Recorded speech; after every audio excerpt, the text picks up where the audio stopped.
Full throttle ভাই, চলো full throttle দিয়ে দিচ্ছি, এখন শুধু অপেক্ষা ওঠার। আজ তো ভাই স্পিড টেস্ট হোকে रहेगा ভাই, চলো আজ স্পিড টেস্ট হয়েই যায় ভাই।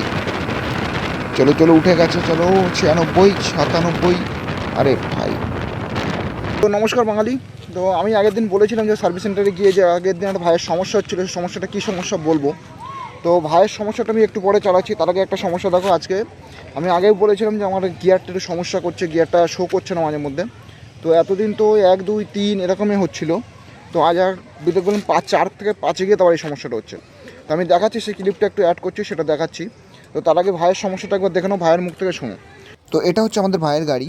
তো ভাইয়ের বাড়ি আমাদের অশোকনগরের মধ্যেই। তো ভাই সার্ভিস সেন্টারে এসেছিলো, তার কারণ হচ্ছে ভাইয়ের পিছনের চাকা নাকি টাল খাচ্ছে। এক্সট্রিম 125 আরের মধ্যে এই সমস্যাটা আমি এখন অবধি কারোর গাড়িতেই দেখিনি বা শুনিনি।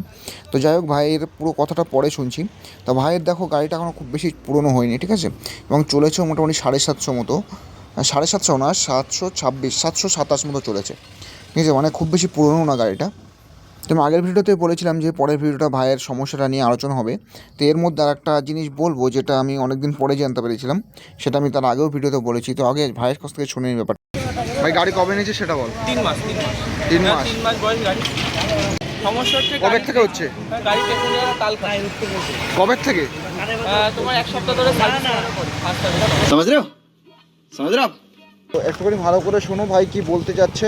একটুখানি আগে যাও, গিয়ে ভালো করে একবার শোনো যে ভাই কি বললো।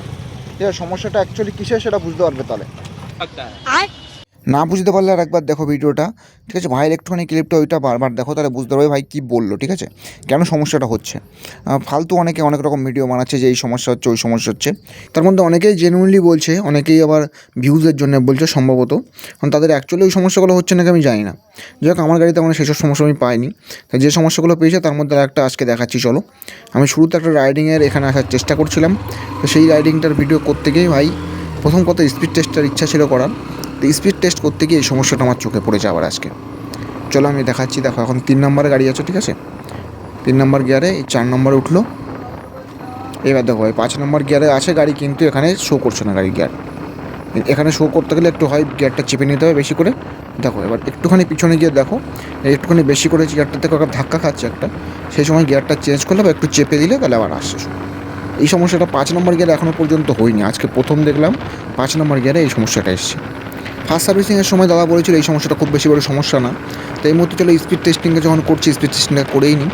আজকে ভাই 100-এ ওঠার পুরোপুরি চেষ্টা করবো। চলো 92, চলো রাস্তা এখনও ফাঁকা আছে, এখনও স্পিড ব্রেকারটা আসেনি, চলো হয়ে যাবে। ওট ভাই, চলো 96, 97। আর ভাই এই পর্যন্ত আজকেই শেষ, কারণ আবার স্পিড ব্রেকারটা চলে আসলো। আজকেও ভাই 100 ছুঁতে পারলাম না, চেষ্টা করলাম তাও। এবার ভাই নেক্সট ভিডিওতে আমি ছোবো, ঠিক আছে। স্পিড টেস্ট করতে গেলে এবার 100 পার করবো, হাইস্ট স্পিড কত দেয় এক্সট্রিম 125, আর এটা দেখবোই দেখবো, ঠিক আছে। পরেই লং রাইডের একটা ট্রাই আছে, সেটাই করে দেবো, ঠিক আছে। চলো এখানে একটু টাইম ল্যাপসটা বাড়িয়ে দিই। ও বিষয়টা হচ্ছে ভাই, এখন এই মুহূর্তে যে সমস্যাগুলো আমার হচ্ছিলো, তার মধ্যে একটা অন্যতম সমস্যা এটা হচ্ছে গাড়ির এই মাঝে মধ্যে গিয়ারটা শো করছে না। এই সমস্যাটা একটা বড় সমস্যা হয়ে দাঁড়াচ্ছে আস্তে আস্তে। মাঝে মধ্যে এই সমস্যাটা হচ্ছে, ঠিক আছে, মাঝে মধ্যে 2 থেকে 3-এ গেলে বা 3 থেকে 4-এ আসলে, এখন দেখছি 4 থেকে 5-এ গেলে ওই সমস্যাটা হচ্ছে। আর প্রথমে যেটা বলছিলাম যে আমার একটা সার্ভিসিংয়ের পর একটা ভালো জিনিস দেখছি, সেটা হচ্ছে ইঞ্জিন অয়েলটা চেঞ্জ করার পর গাড়ির গিয়ারটা অনেকটা সফট হয়ে গেছে, মানে যে ফার্স্টে যে টাইট ফ্যাপটা ছিল সেটা আর নেই। আর এখন একটা যে সিক্রেট জিনিস ছিল, বলছিলাম সিক্রেট ফিচার্সের কথা, সেটা চলো দেখাচ্ছি আমি গাড়িতে।